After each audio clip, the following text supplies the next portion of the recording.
Landmines and jellyfish. Welcome back to Knives, I guess. And you guys remember Tiger King?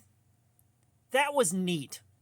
But do me a favor and hit that like button or the terrorists win. And this week we're going to carry the new Ozark Trail Valor Axis Lock knife. So let's take a look at what we're holding, because it'll bother you if I don't. And you know I love you. So first things first, and most importantly, the pocket clip is tip up, which is the Lord's carry. It's reversible. We got the blue aluminum scales. We got the axis lock and the thumb stud. Let's flick the stud. And we got right about 3 1/4 inches, give or take, of 14C 28-inch steel. Okay, now that that's out of the way, this is one that as soon as I saw it, I had to jump on it. Like we know. All right, it's a new Ozark Trail Axis Lock. It's the internet. It's YouTube. I've got a channel. I have to do this, whether I want to or not. You know, every time I think I'm out, I keep getting pulled back in. And so I think this thing was around 21 bucks. I could be wrong, but it's in the $20 price range. And I've seen a lot of guys saying you could do better for the same money, and maybe, but a lot of that really hinges on the heat treatment of the steel. So I will say, my particular example had some fit and finish issues out of the box. The biggest problem I ran into was the Omega springs weren't broken in. Something was locking up where you pretty much couldn't open it one-handed unless you used the axis lock. And of course I got made fun of because apparently I don't know how to use a thumb stud. But I've been working with it and getting it broken in. And something else we had happen was the pivot screw kept backing out on me. The more it backed out, the looser the action got and the easier it got to play with. But there was a ton of side-to-side blade play, especially after opening and closing it a handful of times. So I did something I don't normally do. You guys that have been here for a minute know I don't like touching these things out of the box. I want to carry them how they came from the factory, but I couldn't handle the pivot screw falling out. I have had pivot screws fall out and got real lucky that I could find them. You know, you lose a screw this small, your odds of finding them are slim to none. So I got real lucky on that, and I oiled it trying to loosen up the action a bit. So the action is nice and smooth now. It is working good. I had to put the blue thread locker on it, and I didn't want to. I've only had to do thread locker on one other knife. We had the Gen Rhino right here that I had to do the thread locker on. And right now, I think the thread locker is not done curing because I can still back this screw off and tighten it up pretty easily. But I put a nice big glob on there and sent her home. So hopefully it stays put. Hopefully it stays put and we have no more problems out of that. I feel like I'm going to have to break it in some more. It's not centrifugal opening, and I know some guys say they're not supposed to centrifugal open, but I'm going to be honest with you. 95% of my axis locks centrifugal opened out of the box. Like, no adjustments needed. I didn't have to loosen anything up. They just centrifugal open. Button locks, same thing. Almost all of them centrifugal open. Here's a button lock, centrifugal open. Here's an axis lock, centrifugal open. They just do that. A lot, you know, so if you don't like a centrifugal open, I'm not going to bash you for your personal taste. This is just to my personal taste. But now that all that's out of the way, let's go ahead and take a look at our factory edge and see where we're sitting. I'm not going to strop this before I carry it. I know some guys recommended that, but I'm not going to strop it first. I want to see how it does on the factory edge. Change as little as possible. The only reason I did the pivot screw is I didn't want to lose the pivot screw halfway through a workday. So, let's see what we got. Give me a piece of paper. Give me some paper. Here we go.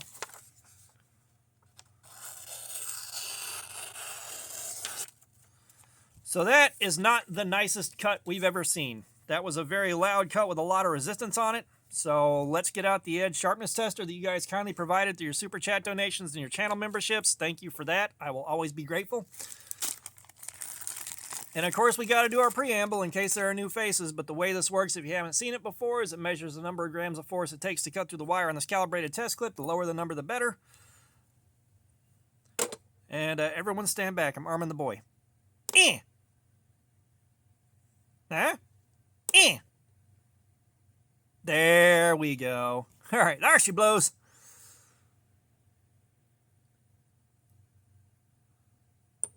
$245.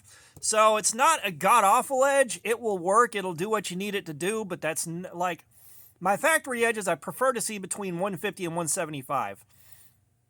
That 245 is on the high side, but you guys heard me do the cut on the paper. It was a loud cut. So we're starting off with a kind of rough factory edge. There's not much we can do about that. We got to carry it as is. Now, I will say, I will say we're starting to see Ozark Trails quality control. Ozark Trails quality control guy must have left work because his wife was sleeping with Gerber's quality control guy, and he needed to grab the Kershaw quality control guy and go handle it. Yeah, I'm roasting everybody. But some of the guys that have bought these that are in the comments on on my videos, especially the first one I did on this, are saying theirs had fantastic action on it. They were quite sharp out of the box, no side-to-side blade play. So your results when you buy these are going to be different from knife to knife to knife to knife. You know, you can probably buy 2 or 3 of them at the same time, and they'll all have great action. You know, great action, great fit up, great finish, no pivot screw issues, sharp edge. But you buy another one a week later, you'll have this or worse.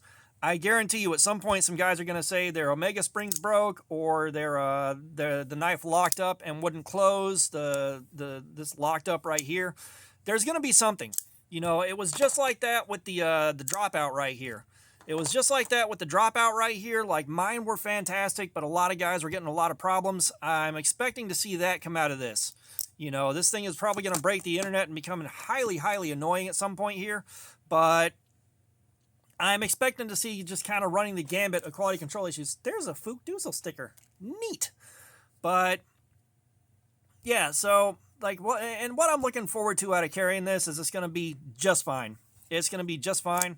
You know, I'm going to be working on getting it broken in whenever I've got time to walk around and just flip it open and close, because, you know, the action was a good bit looser before I put the thread locker in there and tightened it down tight enough. Like, it's just tight enough right now to eliminate the blade play without locking the knife up, but the action's still not completely broken in yet. I'm going to walk around. I'm going to try to get that broken in, see if I can get that a little bit better, get a centrifugal opening the way I like them to. I expect the cut. I'm expecting the cut on the plastic wrap on the pallets is going to be a lot of hanging up and tearing.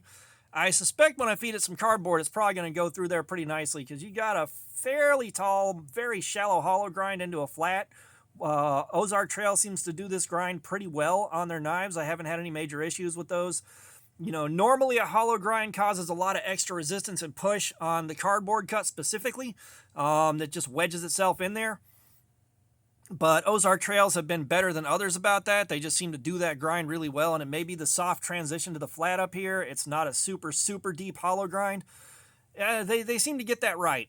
But I'm expecting the cardboard cut to be pretty decent. I'm expecting the comfort in the pocket to be not too shabby at all. You know, the pocket clip's got a good strong pull on it that's like an 8. The dingus end of the pocket clip is raised up more than well enough to get over the hem of a pocket. The action is smooth on the axis lock. So, you know, barring me slamming it shut a little too hard and not letting go of the lock when I'm supposed to, it shouldn't be bouncing open all the time. But yeah, I'm looking forward to a just fine week with this thing, and when we do Cardboard Slayer, we're going to find out whether or not the heat treatment's good, because if the heat treatment's good on this, it's good bang for your buck. If the heat treatment is garbage on it, skip it and move on to the next one. So that's everything I can think of to say about this thing. So all that being said, thanks for looking at my crap. Subscribers, you guys are awesome. Y'all keep coming in. I appreciate you so, so much. If you haven't subscribed, please do. We got live streams, regular activities. Live streams, regular videos, there's plenty of activities. Words are hard, it's somehow your fault. Damn you! But, yeah, comments, I love some feedback. If you got one of these, let everybody know what you think about yours, and, of course, how you think it's going to go for the week or anything else. And all that being said, y'all have a nice day.